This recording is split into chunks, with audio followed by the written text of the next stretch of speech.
The moment their eyes met across the crowded gallery, Eliza knew she had failed spectacularly.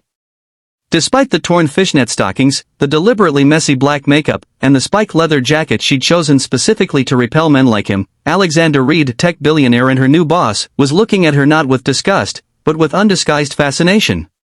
If you're enjoying this story of unexpected attraction and authentic self-discovery, please hit the like button and subscribe to our channel for more captivating content that explores the complexities of modern relationships. Eliza Chen had never planned to catch a billionaire's attention. In fact, she'd done everything possible to avoid it. After 3 soul-crushing years at corporate law firms where polished appearance meant everything, she'd finally landed her dream job at the prestigious Reid Foundation's art department. The only problem? The foundation's notoriously perfectionist founder had suddenly decided to take a personal interest in her first major exhibition. He micromanages everything, her new colleague Priya had warned her that morning. And he has very traditional tastes in art and women. The meaningful look Priya gave her had been enough. Eliza, with her naturally colorful style and refusal to conform, decided on a preemptive strike. If Alexander Reid was looking for another bland corporate clone to intimidate, she'd make herself so visually offensive he wouldn't dare approach her. Alexander Reid had built his fortune on predicting patterns others couldn't see. His algorithms had revolutionized everything from traffic flow to medical diagnostics, earning him billions and a reputation for cold brilliance. What few people knew was how desperately bored he'd become with the predictable world his success had created, or people showed him only what they thought he wanted to see. "Who is that?" he asked his assistant, nodding toward the woman who looked like she'd walked straight out of a punk rock concert into his meticulously curated gallery opening. "Eliza Chen, sir. New hire in the arts division. Brilliant credentials, but perhaps not quite aligned with our usual aesthetic." His assistant's disapproval was evident. Alexander smiled for the first time that evening. "Introduce us." Eliza was arranging a display of emerging artists' work when she felt a presence behind her.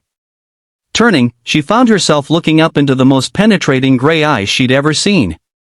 "Ms. Chen, I understand you're responsible for this rather unexpected selection." His voice was deeper than she'd expected, with a hint of something she couldn't identify. "Amusement? Interest?" Eliza straightened her shoulders, the metal studs on her jacket catching the gallery lights. "Mr. Reid. Yes, these artists represent authentic perspectives rarely seen in traditional spaces. If that's a problem." "It's refreshing," he interrupted, studying not the artwork but her face.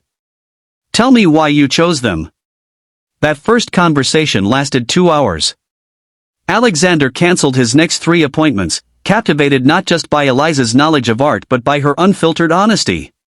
She challenged his perspectives without fear, spoke passionately about creating spaces for overlooked voices, and never once tried to impress him. What Eliza didn't realize was that beneath her deliberately provocative exterior, Alexander saw something he'd been searching for his entire life: authenticity. The weeks that followed became a dance of mutual fascination and deliberate distance. Eliza, convinced his interest was merely professional curiosity, maintained her abrasive style, even enhancing it. More ripped clothing. Brighter hair colors. Louder opinions in meetings. "He'll get bored eventually," she told Priya over lunch. "Men like him always do when the novelty wears off." But Alexander didn't get bored. Their first kiss tasted of champagne and possibility. Eliza's hands, adorned with chipped black nail polish, tangled in his perfectly tailored shirt. Alexander's carefully maintained composure shattered as he pulled her closer. Their relationship wasn't easy. They argued passionately about art, politics, and privilege. Eliza refused to move into his penthouse, maintaining her tiny apartment as a symbol of her independence. Alexander struggled to understand why his wealth couldn't solve every problem. They broke up twice, reconciled twice. The tabloids had a field day with their unlikely pairing, the punk art curator and the billionaire tech genius. Photographers stalked them, critics questioned Eliza's motives, and social media exploded with opinions. "Does it bother you?"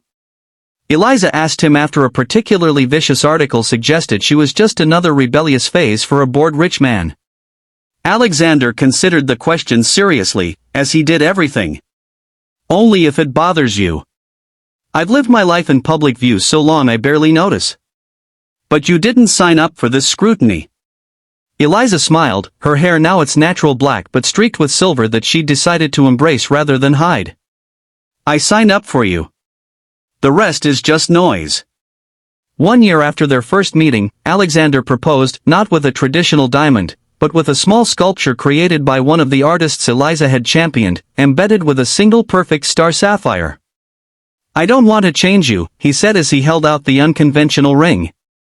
I want to build something new with you. Something neither of us could create alone. Their wedding shocked society. Eliza wore a gown designed by a collective of refugee women artists, dramatic and beautiful and entirely her own. Alexander abandoned his usual formal suit for something with creative touches that reflected his growing comfort with self-expression.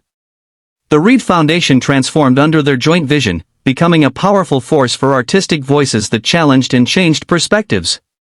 Alexander's business acumen combined with Eliza's artistic integrity created something revolutionary. We're still an unlikely pair, Eliza mused on their first anniversary, as they sat in their home, a renovated warehouse filled with art rather than the sterile luxury Alexander had once inhabited. The unlikeliest, he agreed, taking her hand. And yet, somehow the most inevitable. The woman who had dressed to scare away a billionaire and the man who had fallen for her authentic self had created something neither had imagined possible, a love based not on conformity or compromise, but on the courage to be fully, unapologetically themselves. 3 years into their marriage, Eliza stood in the doorway of Alexander's home office, watching him work with the same intensity that had first captivated her. The soft glow of his computer screen illuminated his face as his fingers moved rapidly across the keyboard. He'd grown his hair longer at her suggestion, and the slight curl at his collar made him look less like the intimidating billionaire the world knew and more like the complex man she'd come to love. Are you going to stand there all night, or tell me what's on your mind? Alexander asked without looking up, a small smile playing at the corner of his mouth. His ability to sense her presence had never ceased to amaze her. Eliza crossed the room, her bare feet silent on the hardwood floor. She wore paint-splattered jeans and one of his old t-shirts, a far cry from the deliberately provocative outfit she'd worn when they first met, but still authentically her. She perched on the edge of his desk, pushing aside a stack of contracts. I've been thinking about the Foundation's 5th anniversary gala, she said, picking up a paperweight and turning it over in her hands. Everyone expects something traditional, predictable. Alexander finally looked up, his gray eyes focusing entirely on her. And you want to shatter those expectations? Completely. Her eyes sparkled with the excitement that still drew him to her like a moth to flame. What if instead of another stuffy ballroom event with champagne and classical music, we hold it at the abandoned steel factory we've been trying to convert into a community arts space? The one in the East District? It's still half demolished. Exactly. Eliza leaned forward. We showcase the artists who'll benefit from the space while they're still struggling. We serve street food from local vendors. We invite not just donors but the community members who'll actually use the center. We make it real. Alexander leaned back in his chair, studying her. Another man might have immediately pointed out the logistical nightmares, the potential for alienating traditional donors, the security concerns. Instead, he asked, why is this particular idea so important to you? The question caught her off guard. It was this, his ability to see beyond her suggestions to the emotions driving them, that had broken through her defenses years ago. Eliza set down the paperweight and met his gaze directly. I overheard 2 board members last week. They said I've settled down nicely since marrying you. That I'd become appropriately polished. Her voice tightened. As if conforming was some kind of victory. Understanding dawned in Alexander's eyes. And you're worried they're right. Sometimes I look at my life now, the galas, the board meetings, the diplomatic conversations with donors, and I wonder if I've lost something essential. If I'd become exactly what I promised myself I never would. Alexander stood, moving around the desk to face her. He took her paint-stained hands in his. The woman I married would never let that happen. But have I changed too much? The vulnerability in her question hung between them. "We've both changed," he said softly. "That's what growth looks like. The difference is whether we're changing to please others or evolving into more authentic versions of ourselves." Eliza's shoulders relaxed slightly. "And which do you think this is?" "I think," he said carefully, "that the Eliza I met 3 years ago used her appearance as both expression and armor. I think she needed the visual shock value to feel secure in her power." His thumb traced circles on her palm. "And I think the Eliza standing before me now knows her power comes from something much deeper than what she wears or how loudly she speaks." Tears pricked at the corners of her eyes. "When did you get so wise?" "I married a woman who challenges everything I think I know. It tends to expand one's perspective." His smile was tender. "For what it's worth, I don't see someone who's conformed.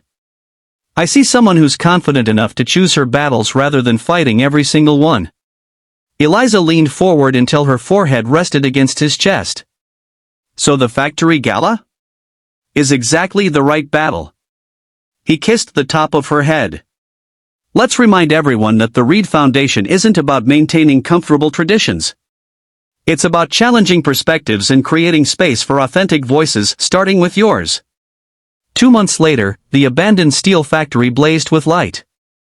Street artists had transformed its crumbling walls with murals that told the story of the neighborhood. Strings of lights crisscrossed the open ceiling where stars were visible through the partially removed roof. Instead of classical music, a collective of local musicians played everything from jazz to hip-hop. Food trucks lined the perimeter, serving dishes that reflected the diverse community.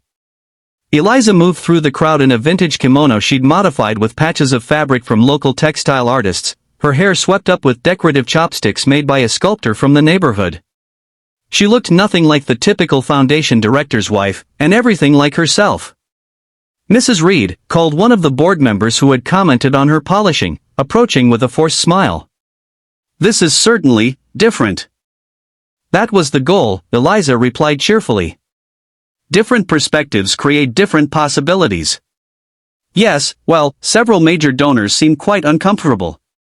The Whitmores have already left, and the Hendersons are threatening to withdraw their annual contribution." Eliza took a sip of her drink, a local brewery's creation rather than champagne. "That would be disappointing. But look around, James. For every traditional donor who's uncomfortable, we've connected with 3 new supporters who never would have engaged with a conventional gala." She gestured to where Alexander stood deep in conversation with a young tech entrepreneur who had grown up in the neighborhood and a community organizer who ran arts programs for at-risk youth. All 3 were laughing, completely engaged. "The foundation's mission isn't to make people comfortable," she continued. "It's to create meaningful change through art. Sometimes that requires discomfort." The board member frowned. "Your husband built his reputation on stability and excellence. This feels like a significant departure from the Reid brand."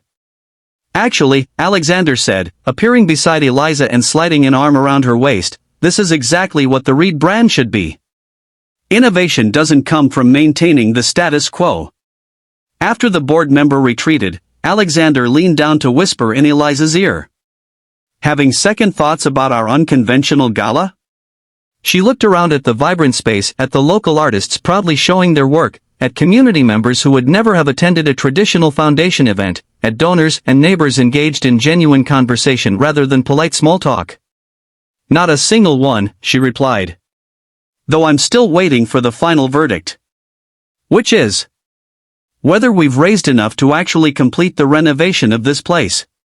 Alexander's smile was slow and satisfied. "We surpassed our traditional gala fundraising record an hour ago.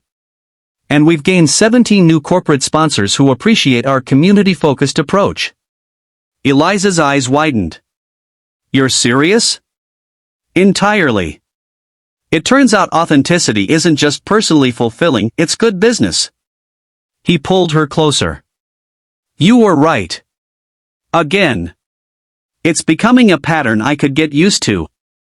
Later that night, as they walked hand in hand through the emptying factory, Eliza stopped to look up at the stars visible through the open roof. "Thank you," she said quietly. "For what?" For seeing me. The real me, from the very beginning. Even when I was trying my hardest to be unseen. Alexander's laugh was soft. Eliza, from the moment you walked into that gallery in torn fishnets and combat boots, being unseen was never an option. You've always burned too brightly for that. She turned to face him, reaching up to trace the line of his jaw. We're still an unlikely pair, aren't we? The unlikeliest, he agreed, echoing their familiar refrain. And yet. The most inevitable, she finished, standing on tiptoe to kiss him under the stars, in the beautiful, broken space they would transform together, just as they had transformed each other, not by changing who they were, but by finally becoming who they were always meant to be. If this story of finding love through authenticity resonated with you, please take a moment to like this video and subscribe to our channel. We bring you meaningful stories that explore the depth of human connection and the power of staying true to yourself, especially when it seems easier to conform. Thank you for watching, and remember, sometimes the person who challenges you most is exactly the one you need.